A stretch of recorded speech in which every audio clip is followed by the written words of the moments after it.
हाँ तो मेरे प्यारे बच्चों, कैसे हैं आप सब। आशा करता हूँ आप सब अच्छे होंगे और मैं भी एकदम ठीक हूँ। घन और घनमूल के अंतर्गत कक्षा 8 में हमारा चैप्टर है। इसमें हमने पहला पार्ट पढ़ लिया है और जिसमें हमने जाना था कि संख्या का अगर 3 बार गुणा किया जाता है तो वो हमारा घन कहलाता है, पहली बात। ठीक है, और उसके साथ ही साथ हमने ये जाना था कि पहली जो 20 प्राकृतिक संख्याएं होती हैं, 1 से 20 तक की जो संख्याएं होती हैं, उनका घन हम किस प्रकार निकालते हैं, और निकाल लिया था हमने। आगे हम कुछ निकालना चाहते हैं घन, और वो भी हम प्राकृतिक संख्याओं से भिन्न, यानी कि प्राकृतिक संख्याओं से अलग कुछ संख्याएं अगर आती हैं तो उनका हम जो घन निकालते हैं वो किस प्रकार निकालेंगे। तो आइए बच्चों जानते हैं। तो उसमें हम सबसे पहले जो घन निकालने वाले हैं वो है हमारी ऋणात्मक संख्याओं का घन। तो हम यहाँ पर लिखते हैं कि ऋणात्मक संख्याओं का घन। ठीक है, ऋणात्मक संख्याओं का घन। तो जो घन है, या जिसे अंग्रेजी में क्यूब कहते हैं, इसका जो कॉन्सेप्ट है, जो अवधारणा है, वो ये है कि संख्या का हमें 3 बार गुणा करना है। ठीक है मेरे प्यारे बच्चों। तो ऐसे ही हमने एक संख्या -1 ले ली और -1 का घात 3 लगा दिया हमने। अब इस -1 का गुणा हमें कितनी बार करना है? 3 बार करना है। ये लो बेटा, हो गया ये हमारा 3 बार गुणा। और 1 का गुणा हम कितनी बार करें? 1 ही आता है, ये तो हम जानते हैं। अब -3 बार आ गया, इसलिए इसका जो उत्तर है वो किस में आ जाएगा? -1 में आ जाएगा। समझ आ गया सभी बच्चों को? और भी संख्याएं लेते हैं हम। एक संख्या हमने यहाँ पर ले ली है -8 ले ली। चलो -8 का क्यूब करते हैं। तो अब यहाँ पर हम क्या करेंगे? -8 का गुणा हम कितनी बार करेंगे? 3 बार करेंगे, क्योंकि घन में यही कहा जाता है। और 8 का घन हम निकाल चुके हैं पहले से ही। कितना आता है? 512 आता है। बस इसमें जो चीज़ बदलने वाली है वो क्या है? माइनस का साइन आ जाता है। एक संख्या और ले लेते हैं। हम ले लेते हैं 22 का घन करेंगे। तो 22 का जब हम घन करेंगे तो कितनी बार गुणा करेंगे? 22 का 3 बार गुणा करेंगे घन निकालने के लिए। ये लो, इसके बाद ये हमारा 484 हो जाता है। 22 गुणा 22 करते हैं तो 484 आता है। 484 में फिर 22 का गुणा करेंगे ना, 3 बार है ना, तो ये हमारा 10,648 आ जाता है। और बस एक चीज़ है कि हमारा उसके आगे क्या आ जाता है? माइनस आ जाता है। तो इस प्रकार से हमें कोई भी संख्या ऋणात्मक वाली दी जाएगी तो उसका हम घन निकाल सकते हैं। और बस जो चीज़ बदलने वाली है वो ये है बेटा कि उसका जो निशान है वो भी माइनस में ही आता है। तो ऋणात्मक संख्याओं का घन हमेशा ऋणात्मक संख्या ही प्राप्त होती है। और इसके आगे हम आते हैं दूसरे प्रकार की संख्याओं को का घन निकालने की कोशिश करते हैं।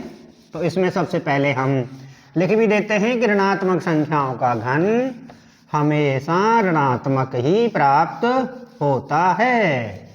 घन का मतलब, क्यूब का मतलब ये है कि संख्याओं का 3 बार गुणा। ऋणात्मक संख्याओं का घन हमेशा ऋणात्मक ही प्राप्त होता है। समझ आ गया बच्चों? आगे अगर हम देखते हैं तो वो हमारी भिन्न के रूप में संख्याएं है ना। भिन्न के रूप में संख्या आ जाएं, एक संख्या ऊपर आ जाए, एक संख्या नीचे आ जाए, बट्टा का निशान लगा हो, तो हम उन संख्याओं का घनमूल कैसे निकालेंगे, सॉरी घन कैसे निकालेंगे, है ना। ध्यान रखना इस चीज़ का, घन और घनमूल में अंतर है। अभी हम सिर्फ घन को पढ़ रहे हैं। ठीक है, जैसे 2/3 है, इसका हमें घन निकालना है तो 2 का क्यूब ऊपर हो जाएगा, 3 का क्यूब नीचे हो जाएगा। ये हमने कक्षा 7 में घातांक वाले नियम में पढ़ा भी है। ठीक है, आगे देखते हैं। जब 2 की घात 3 है तो 2 का गुणा कितनी बार होगा? 3 बार होगा। 3 का गुणा कितनी बार होगा? 3 बार होगा। और जब 2 का गुणा 3 बार हो रहा है तो ये 8 आ जाता है, और 3 का गुणा 3 बार हो रहा है तो ये कितना आ जाता है? 27 आ जाता है। तो यहाँ से हम इस प्रकार निकाल सकते हैं। ऐसे ही अगर एक संख्या ऐसी आ जाए, जैसे -4/3 का क्यूब निकालने के लिए कहता है, तो ये -4 का गुणा हम कितनी बार कर देंगे? 3 बार कर देते हैं। ऐसे ही 3 का गुणा हम कितनी बार करेंगे? 3 बार करेंगे। ठीक है, अलग अलग भी लिख सकते हो, उसके बाद एक स्टेप बढ़ा सकते हो। और यहाँ से हमने 4 चौका 16 चौका 64 आ गया, और आगे हम करेंगे 3 तिया 9 तिया 27, यहाँ पर हमारी संख्या प्राप्त हो जाती है। ठीक है, समझ आ गया।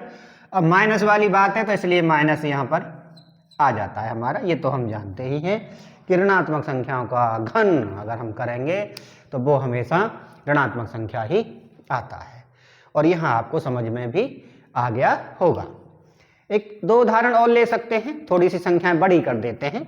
तो जैसे हमने एक उदाहरण यहाँ से लिया, 7/22 का घन करना है।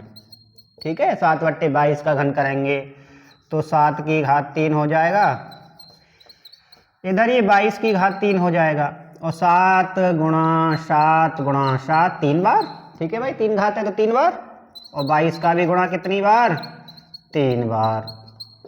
और ये होता है हमारा 343। गुणा करके देख लेंगे, 7 का 7 में करेंगे 49 आ जाएगा, फिर 49 में 7 का करेंगे 343 आ जाएगा, और ये आ जाता है हमारा 10,648। और इस प्रकार से हम इसका घन निकाल सकते हैं। अब तीसरा जो टॉपिक है हमारा इसी के अंतर्गत, और वो है हमारा दशमलव संख्याओं का घन निकालना। किसका निकालना? घन निकालना दशमलव संख्याओं का। अब दशमलव संख्याओं का जब हम घन निकालेंगे तो घन निकालने की प्रक्रिया तो हमारी वही है कि हमें बस 3 बार गुणा करना है। कितनी बार गुणा करना है? 3 बार गुणा करना है। और 3 बार गुणा जब हम करेंगे तो जो हमारा गुणनफल प्राप्त होगा वही हमारा क्या होता है? घन होता है। चाहे वो हमारी दशमलव संख्या हो, चाहे वो हमारी ऋणात्मक संख्या हो, और चाहे वो हमारी परिमेय संख्याओं में परिमेय संख्याएं तो ये हमारी सारी होती हैं, ये हम पहले चैप्टर में जान भी चुके हैं, है ना। लेकिन फिर भी थोड़ा सा अलग अलग संख्याओं का जैसे गुणा कैसे किया जाता है वो हमें यहाँ पर पता लग जाएगा। ठीक है, दशमलव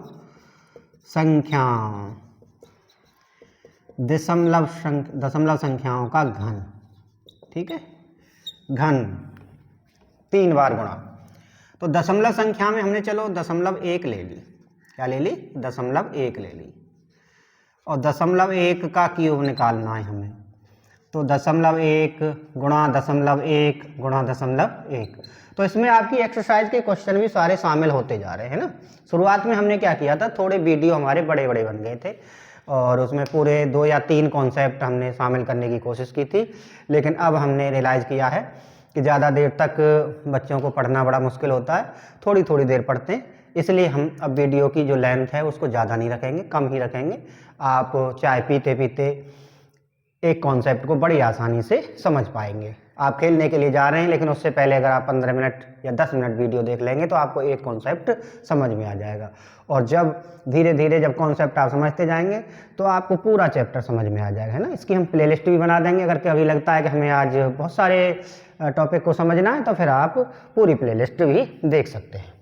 तो देखिए, 1 का गुणा 3 बार करेंगे 1 ही आएगा, लेकिन दशमलव के अंक कितने हो गए? 1 यहाँ पर हो जाता है, दूसरा यहाँ पर हो जाता है, तीसरा यहाँ पर हो जाता है, तो यहाँ पर हमारे 3 अंक पर दशमलव आ जाएगा। ठीक है, 1 2 3 अंक हो गए। ऐसे ही एक संख्या और ली हमने, और वो ले ली हमने कि 0.6। ठीक है, 0.6 का क्यूब कर दिया, तो 0.6 का करेंगे। ठीक है, 0.6 भी लिख सकते हैं इसे। तो 0.6 गुणा 0.6 3 बार हो गया, और 6 का कितनी गुणा करते हैं 3 बार, तो ये तो हमने प्राकृतिक संख्याओं वाले भाग में देख लिया कितना आता है, 216 आता है। ठीक है, 216 आ गया। 1 अंक 2 अंक और 3 अंक, कितना अंक पर आ जाएगा? 0.3 अंक पर आ जाएगा। समझ आ गया। एक और देखिए, और वो हम ले लेते हैं मान लो 1.1 का। ठीक है, 1.1 का क्यूब। तो ये लो भाई, 1.1 का गुणा कितनी बार हो जाएगा? 3 बार हो जाएगा। ठीक है, और 3 बार जब गुणा हो गया तो ये 1331 आता है। गुणा करके देख लेना, 1 अंक 2 अंक 3 अंक, और ये 3 अंक पर यहाँ दशमलव आ जाता है। एक और ले लेते हैं 12 का 1.2 का क्यूब।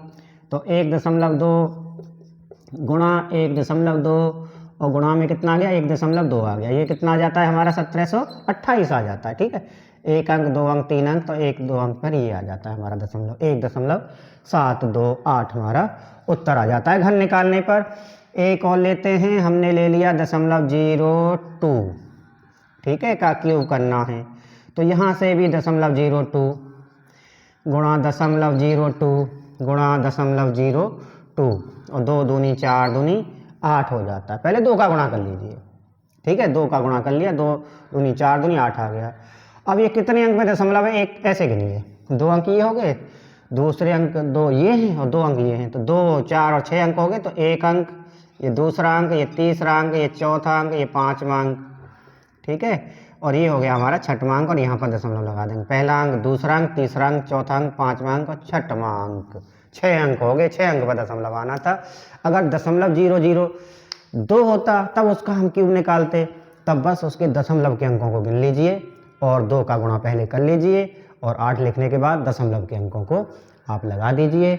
आगे हम जानेंगे कि कोई भी संख्या पूर्ण घन संख्या है या नहीं, और अगर वो पूर्ण घन संख्या है तो उसका घनमूल कैसे निकाला जाएगा। आज के लिए धन्यवाद।